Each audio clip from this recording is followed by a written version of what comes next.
रोवत जात रही माता सीता, देखत रहे जटायु ना।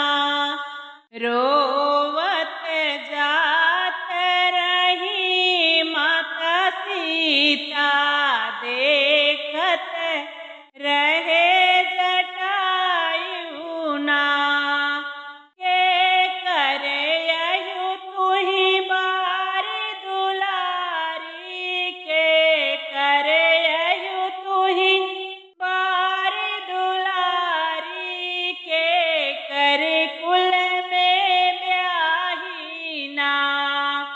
अपने हरि के नाम बतावा, दुष्ट से लेत छोड़ाई ना।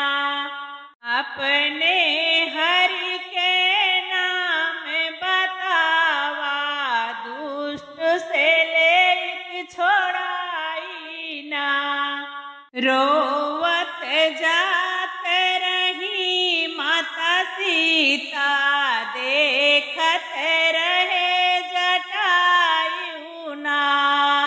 रोवत जात रही माता सीता, देखत रहे जटायु ना। राजा जनक जी के बारी दुलारी, राजा जनक जी के बारी दुलारी, दशरथ कुल में ब्याही ना।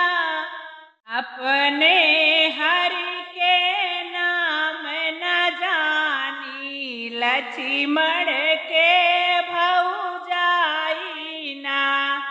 अपने हरि के नाम न जानी, लक्ष्मण के भौजाई ना। रोवत जात रही माता सीता, देखत रहे जटायु ना। रोवत जात रही माता सीता, देखत रहे जटायु ना।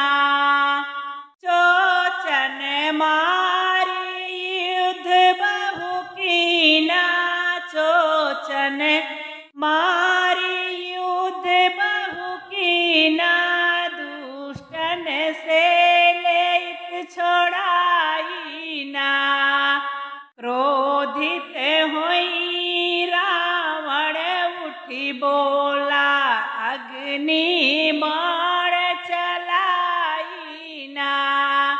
क्रोधित होई रावण उठी बोला, अग्नि बाण चलाई ना।